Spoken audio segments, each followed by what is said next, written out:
बहुत से लोग सनातन में पीपल की पूजा करते हैं। कौन कौन करते हैं पीपल की पूजा?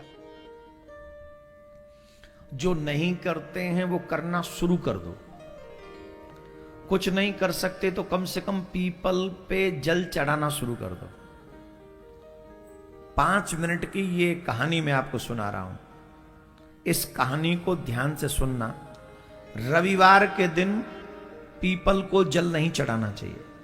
रविवार के दिन न तो तुलसी को जल चढ़ाया जाता है और ना ही पीपल को।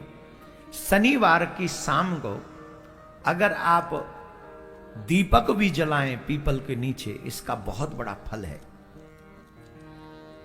एक बहुत अच्छी कहानी 5 मिनट की है, इसको जरा सुन लें और उसके बाद में फिर आगे कथा बढ़ाएंगे।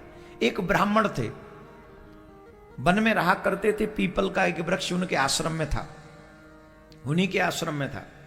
और उनका एक ही काम था कि नित्य पीपल को जल चढ़ाते थे और पीपल की सेवा किया करते थे, प्रदक्षिणा किया करते थे।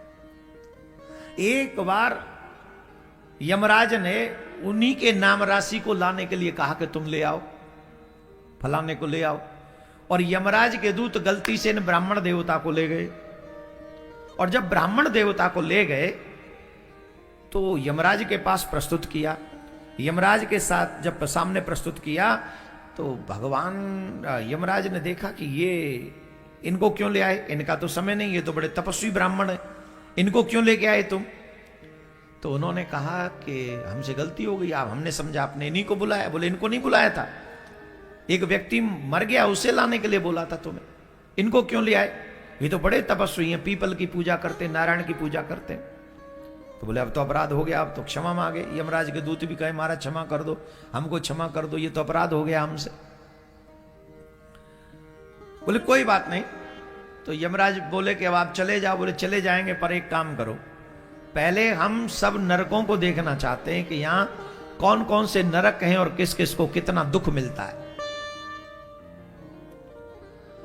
उन ब्राह्मण देव को लेकर वो नरकों की ओर गए धर्मराज, और वहां जाकर देखा तो सब लोग बड़े दुखी थे।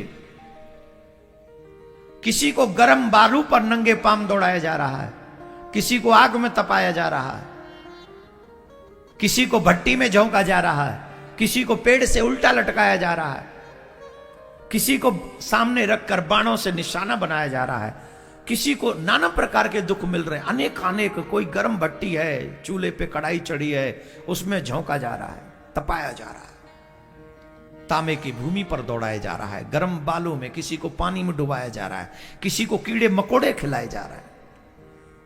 उनकी ये दशा देखकर ब्राह्मण देव को बड़ा कष्ट हुआ, रोने लगे ब्राह्मण देव। और उनकी हाय हाय, वो सभी जो लोग नरक में थे वो चीख रहे थे, बचाओ बचाओ बचाओ, हमारी रक्षा करो, हमसे अपराध हो गया, हमसे अपराध हो गया। तो ब्राह्मण देव ने पूछा तुम लोग कभी न कभी तो मनुष्य बने होगे। ध्यान से सुनेंगे सिर्फ 1 मिनट, और ये बहुत गजब की लाइन है। ब्राह्मण देव ने कहा कि तुम कभी न कभी तो मनुष्य बने होगे, और मनुष्य बनकर क्या तुमसे कोई सत्कर्म नहीं हुआ? तुमने कभी नारायण की पूजा नहीं की, तुमने कभी पीपल को जल नहीं चढ़ाया, कैसे नरक भोग रहे हो बताओ? तो उन्होंने कहा महाराज हमारे नरक भोगने का कारण है। कई बोले हमने झूठी गवाही दी कोर्ट में जाके, किसी ने कहा मैं रात दिन चोरी करता रहा, किसी ने कहा मैंने परस्त्री गमन किया, किसी ने कहा कि महाराज मैं आए हुए अतिथियों को बड़ी घूर घूर के दृष्टि से, क्रोध भरी दृष्टि से देखता था। अनेक पापी थे, नाना प्रकार के पाप करते थे। मैंने अपने मां बाप का अपमान किया, मैंने वेदों की निंदा की, मैंने पुराणों की निंदा की, मैंने भक्तों की आदि इतनी बातें सुनाते रहे। भगवान ब्राह्मण देव बोले तुमने इतने पाप किए,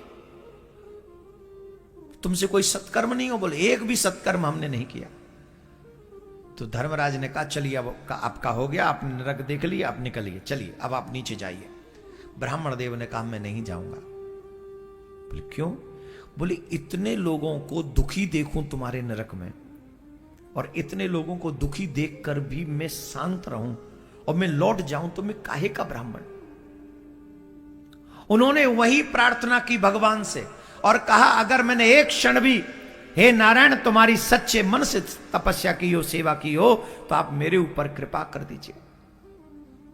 क्या? बोले जो नरक में ये दुख भोग रहे इनको नरक से मुक्त कर दीजिए।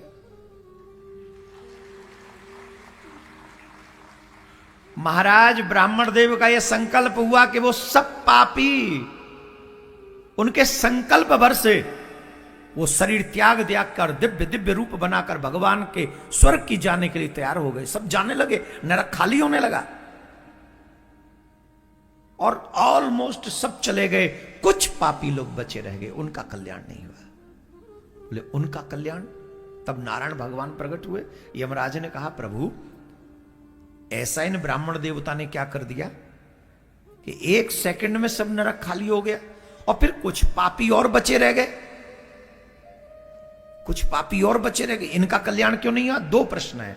ये इनका कल्याण कैसे हो गया और ये बचे कैसे रह गए?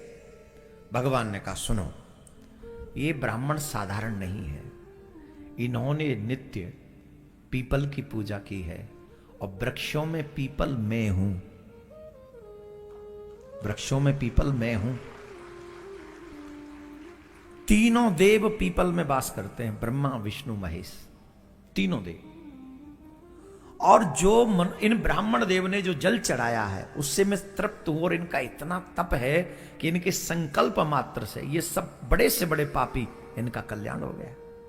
पर महाराज ये बचे हुए कौन रह गए? बोले ये बचे हुए वो लोग हैं जिन्होंने पीपल काटे हैं। इन्होंने पीपल काटे हैं और जिन्होंने पीपल काटे हैं उनका कल्याण नहीं हुआ, वो नरक में रह गए।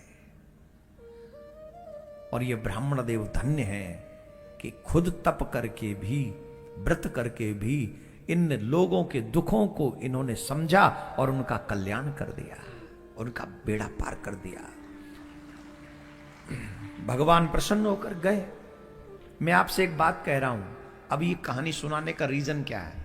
पूछो पूछो। आप एक कर्म करें, हम लोगों से कभी न कभी कोई न कोई त्रुटि हुई है कि कभी पीपल उखाड़ दिया, काट दिया, जो भी हुआ। कई घरों में पीपल हो जाते हैं। अब वो अपराध तो हुए तो नरक में जाना पड़ेगा फिर, और बचे जा सकते अभी मनुष्य रहते रहते।